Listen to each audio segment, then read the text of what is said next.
Hello दोस्तों, यह number system का दूसरा वीडियो है। नंबर सिस्टम के दूसरे वीडियो में हम लोग अंक के बारे में समझेंगे कि अंक क्या होता है और भी जो भी इसके पार्ट्स हैं उसके बारे में समझने का प्रयास करेंगे कि ये क्या मतलब कि नंबर सिस्टम में जो भी प्रॉब्लम है, समस्याएं हैं या जो भी छोटी छोटी बेसिक कंसेप्ट हैं, इन सब चीज़ के बारे में हम लोग अध्ययन करेंगे। इसके पहले जो वीडियो बनाया गया था नंबर सिस्टम के बारे में, उसमें टेक्निकल प्रॉब्लम हो जाने की वजह से मतलब वह वीडियो में कुछ मैटर जो है ज़्यादा नहीं दिया गया है। आइए देखते हैं कि क्या है नंबर सिस्टम में बेसिक कंसेप्ट उसके बारे में। गणित शास्त्र की सबसे पहले हम लोग अंक के विषय में समझेंगे कि अंक क्या होता है। तो हम समझेंगे गणित शास्त्र की सबसे छोटी इकाई अंक होती है। गणित शास्त्र की सबसे छोटी इकाई अंक होती है। अंक 10 होते हैं, जैसे 0, 1, 2, 3, 4, 5, 6, 7, 8, 9। अब इन्हीं कंसेप्ट पर हम समझेंगे कि प्रश्न कैसे आ सकता है। प्रश्न हम बता सकते हैं कि प्रश्न जो इस प्रकार बन सकता है कि पूछा सकता है कि सबसे छोटा अंक, सबसे छोटा अंक, सबसे छोटा अंक, तो सबसे छोटा अंक 0 होता है। ये भी पूछा सकता है कि सबसे बड़ा अंक, सबसे सबसे बड़ा अंक, तो सबसे जो बड़ा अंक होगा वह 9 होगा। ये भी पूछा सकता है कि अंकों की संख्या कितनी होती है, अंकों की संख्या कितनी होती है, तो अंकों की संख्या 10 होती है। अंकों की संख्या 10 होती है। अंकों की संख्या 10 होती है। अब हम समझेंगे अंकों से मिलकर जो बनती हैं संख्या बनती है। अंकों से मिलकर क्या बनती हैं? संख्या। संख्या क्या होती है? तो संख्या की यदि परिभाषा को हम समझना चाहें तो ऐसे समझ सकते हैं कि अंकों से मिलकर, अंकों से मिलकर, अंकों से मिलकर, अंकों से मिलकर संख्याओं का निर्माण होता है। अंकों से मिलकर संख्याओं का निर्माण होता है। अंकों से मिलकर संख्याओं का निर्माण होता है। अब संख्या के विषय में समझेंगे कि संख्या जो होती हैं कितने प्रकार की होती हैं। तो संख्या के गुणों के आधार पर, संख्या या अंकों के गुणों के आधार पर, अंकों के इनके गुणों के आधार पर, ऐसे लिखते हैं, इनके गुणों के आधार पर, इनके गुणों के आधार पर संख्या को निम्न भागों में बांटा गया है। संख्याओं को निम्न भागों में बांटा गया है। निम्न भागों में बांटा गया है। निम्न भागों में बांटा गया है। पहली जो होती है, पहला प्राकृतिक संख्या, दूसरा जो होता है धनात्मक संख्या, तीसरा जो होता है ऋणात्मक संख्या, चौथा जो होता है पूर्ण संख्या, पांचवा जो होता है पूर्णांक संख्या, छठवां जो होता है परिमेय संख्या, और सातवां जो होता है अपरिमेय संख्या,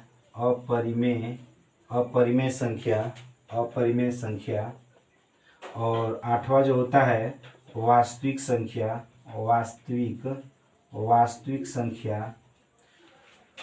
नौवां जो होता है सम संख्या, और 10वां जो होता है विषम संख्या, 11 होता है भाज्य संख्या, और 12 जो होता है अभाज्य संख्या, और 13 जो होता है सअभाज्य संख्या, 14 जो होता है सम्मिश्र संख्या। दोस्तों, इन संख्याओं के बारे में जब हम अध्ययन करेंगे और इन संख्याओं के बारे में जानेंगे और समझेंगे तो हम जाकर अच्छी तरह से नंबर सिस्टम पर पकड़ बना सकेंगे। यदि हम इन संख्याओं के बारे में नहीं जान पाएंगे, नहीं समझ पाएंगे, तो नंबर सिस्टम पर पकड़ नहीं बनाया जाएगा। किसी भी चीज़ की यदि आपको पकड़ बनाना है, किसी भी सब्जेक्ट का पकड़ बनाना है, तो उसकी छोटी से छोटी चीज़ों को समझना पड़ेगा। उन्हीं छोटी से छोटी चीज़ों को मैं समझाने का प्रयास कर रहा हूँ, क्योंकि गणित शास्त्र की सबसे छोटी इकाई अंक होती है। अंकों से क्या होता है, अंकों से क्या बनता है, अंक का क्या रिलेशन है, इस सारी चीज़ों को हम नंबर सिस्टम में समझेंगे बढ़िया से। कोशिश करेंगे कि आप भी जो भी मैं पढ़ा रहा हूँ, समझा रहा हूँ, आप भी समझने का प्रयास करेंगे। इस चीज़ को आप एक बार देख लीजिए और चाहें तो स्क्रीनशॉट ले लीजिए, फिर मैं इसे मिटा दूंगा।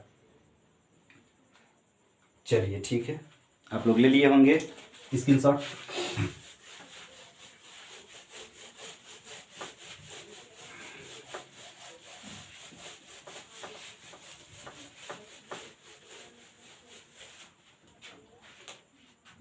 आइए देखते हैं। सबसे पहला जो था प्राकृतिक संख्या थी। प्राकृतिक संख्या अंग्रेजी में नेचुरल नंबर कहते हैं।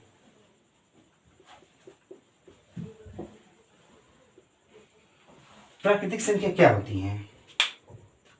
जिन संख्याओं को गिनती किया जा सकता है उन्हें प्राकृतिक संख्या कहते हैं, या ऐसे कह सकते हैं कि जिन संख्याओं को गणना में प्रयोग किया जाता है उसे प्राकृतिक संख्या कहते हैं।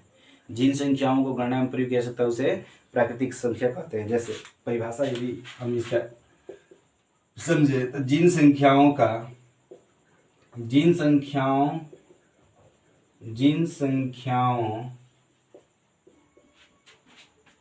को गिनती में प्रयोग किया जा सकता है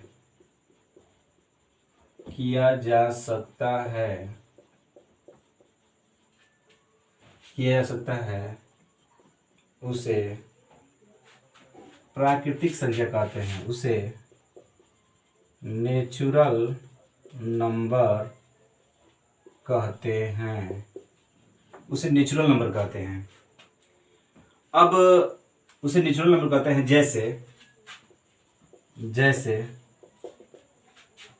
जैसे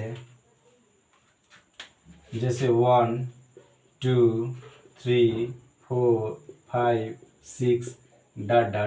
इनफाइनाइट। अनंत का मतलब क्या है? अनंत हमने क्यों लिखा? क्या प्राकृतिक संख्या अनंत होती हैं? अनंत हमने क्यों लिखा? अनंत लिखने का तात्पर्य यह है कि हम गिनती में कितना प्रयोग करेंगे इसका मतलब कोई आधार नहीं है कि गिनती में हम कितना प्रयोग करेंगे। गिनती में 100 कर सकते हैं, 101 कर सकते हैं, चाहे जितनी भी संख्या हो उसके आगे एक लगा सकते हैं, इसलिए अनंत मान सकते हैं हम लोग। ओके, अब हम देखेंगे कि इस पर क्वेश्चन क्या क्या उठ सकता है प्राकृतिक संख्या पर। तो सबसे पहले क्वेश्चन उठने का जो तरीका है वो कुछ इस प्रकार है कि सबसे छोटी प्राकृतिक संख्या क्या होती है? सबसे छोटी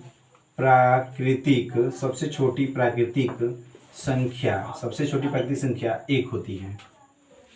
उसके बाद बात किया जाए कि सबसे बड़ी प्राकृतिक संख्या।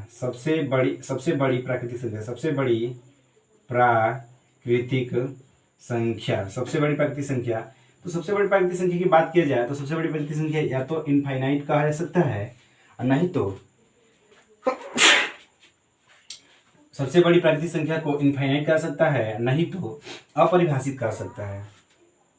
ठीक है, उसके बाद अब हम लोग समझेंगे धनात्मक संख्या।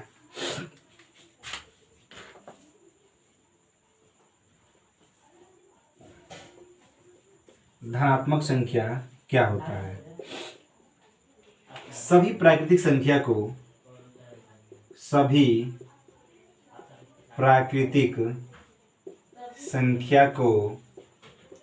धनात्मक संख्या कहते हैं। सभी प्राकृतिक संख्या को धनात्मक संख्या कहते हैं। सभी प्राकृतिक संख्या को धनात्मक संख्या कहते हैं। तो जैसे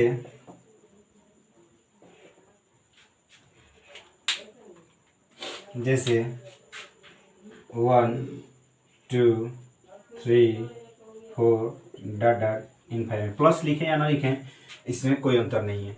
इसमें भी क्वेश्चन उठा सकता है, कि सबसे छोटी धनात्मक संख्या, सबसे छोटी धनात्मक संख्या, तो सबसे छोटी धनात्मक संख्या क्या होगी? 1। सबसे छोटी धनात्मक संख्या 1। उसके बाद सबसे बड़ी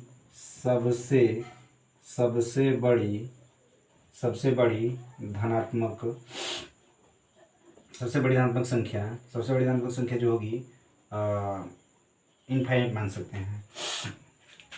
उसके बाद ऋणात्मक संख्या की बात करते हैं। ऋणात्मक संख्या क्या होती है?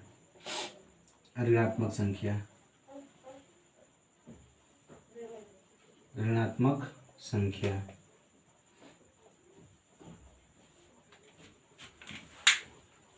सभी प्राकृतिक संख्याओं में ऋण चिन्ह लगा देने से, सभी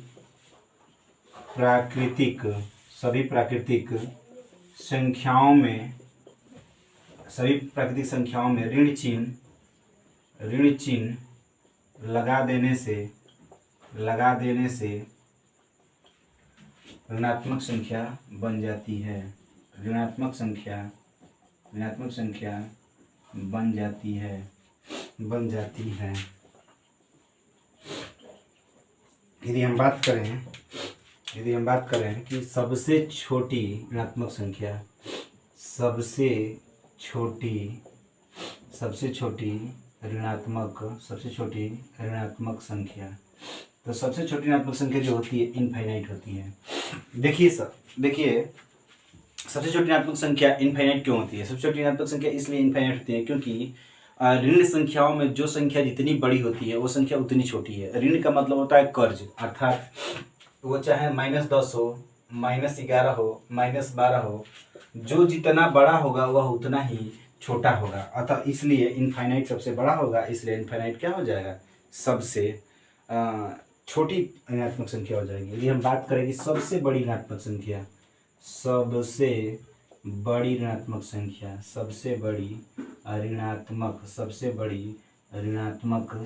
तो सबसे बड़ी ऋणात्मक संख्या जो होगी आपका -1 हो जाएगा। सबसे बड़ी ऋणात्मक संख्या क्या हो जाएगी? -1 हो जाएगा। यहाँ पर एक चीज छूट गया है। जैसे में हम लिख सकते हैं -1 -2 -3 -4 -5 -6 डॉट इनफाइनाइट। एक बार इस चीज़ को फिर से सुन लीजिए। प्राकृतिक संख्या क्या होती है? प्राकृतिक संख्या जिन संख्याओं को गिनती में प्रयोग किया जाता है उसे प्राकृतिक संख्या कहते हैं। जैसे 1 2 3 4 5 6 डॉट इनफाइनाइट। अब इसमें प्राकृतिक संख्या से क्वेश्चन क्या उठ सकता है कि सबसे छोटी प्राकृतिक संख्या क्या होती है? तो 1 होती है। सबसे बड़ी प्राकृतिक संख्या क्या होती है? तो इनफाइनाइट होती है। धनात्मक संख्या, सभी प्राकृतिक संख्या को धनात्मक संख्या कहते हैं। जैसे +1 +2 +3 +4, प्लस लगाएं या ना लगाएं इसमें कोई फर्क नहीं पड़ता है। सबसे छोटी धनात्मक संख्या 1 है। सबसे बड़ी धनात्मक संख्या इनफाइनाइट है। अब ऋणात्मक संख्या की बात करते हैं। सभी प्राकृतिक संख्या में ऋण चिन्ह लगा देने से ऋणात्मक संख्या बन जाता है। जैसे -1 -2 -3 -4 -5 -6। उसके बाद सबसे छोटी धनात्मक संख्या और सबसे छोटी धनात्मक संख्या इनफाइनाइट हो जाएगा। सबसे बड़ी ऋणात्मक संख्या -1 हो जाएगा। एक बार स्क्रीनशॉट ले लीजिए इसका, उसके बाद आगे पढ़ाते हैं फिर। चलिए ओके, ले लिए होंगे स्क्रीनशॉट आप लोग।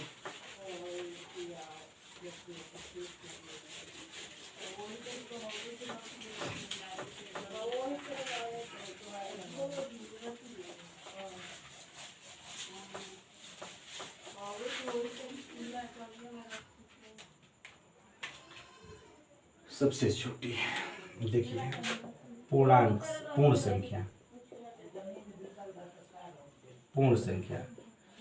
क्या होती है? पूर्ण संख्या किसे कहते हैं? सभी प्राकृतिक संख्याओं में 0 को सम्मिलित कर देने से सभी प्राकृतिक संख्याओं में 0 को सम्मिलित सम्मिलित सभी प्राकृतिक संख्याओं में जीरो को सम्मिलित कर लेने से सभी प्राकृतिक संख्याओं में जीरो को सम्मिलित कर लेने से जो संख्या बनती है उसे पूर्ण संख्या कहते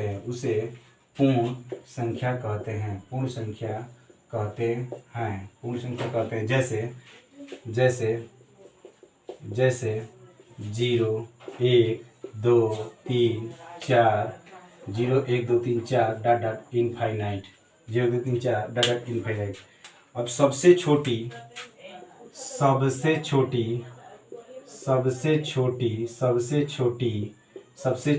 पूर्ण संख्या, इस पर क्वेश्चन देखिए क्या बनता है, सबसे छोटी पूर्ण संख्या। तो सबसे छोटी पूर्ण संख्या जो होगी 0 होगी। सबसे बड़ी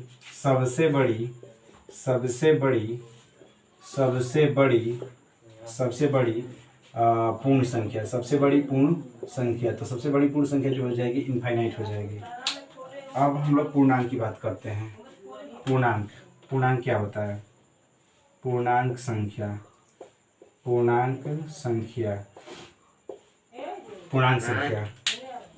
संख्या में देखेंगे कि ऋणात्मक धनात्मक जीरो सहित सभी संख्याओं को पूर्णांक कहते हैं। ऋणात्मक धनात्मक जीरो सहित सभी संख्याओं को पूर्णांक कहते हैं। ऋणात्मक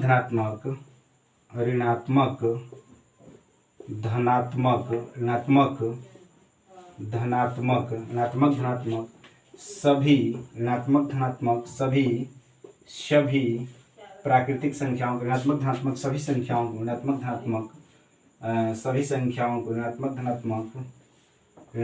धनात्मक तथा पूर्ण संख्याओं को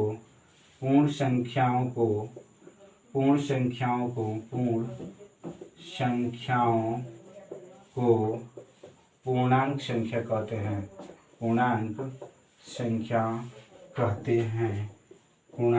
कहते हैं। ऋणात्मक धनात्मक पूर्ण संख्याओं को पूर्णांक संख्या कहते हैं। ऋणात्मक धनात्मक पूर्ण संख्याओं को पूर्णांक संख्या कहते हैं। जैसे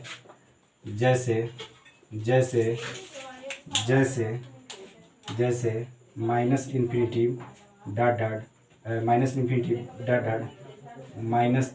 -2 -1 0 1 2 3 डॉट डॉट इनफाइनाइट।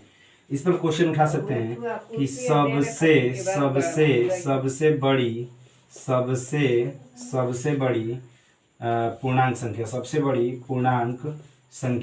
बड़ी पूर्णांक संख्या जो होगी माइनस प्लस इन्फिनिटी होगी। और सबसे छोटी पूर्णांक संख्या सबसे छोटी पूर्णांक संख्या तो सबसे छोटी पूर्णांक संख्या क्या हो जाएगी? Minus infinity. दोस्तों नंबर सिस्टम में आज के लिए बस इतना ही। अगले वीडियो में नंबर सिस्टम की अगली जो भी चीज़ें पॉइंट्स रह गई हैं, जो भी रह गया है, उस चीज़ को अगले वीडियो में पढ़ाया जाएगा। That's all, thank you.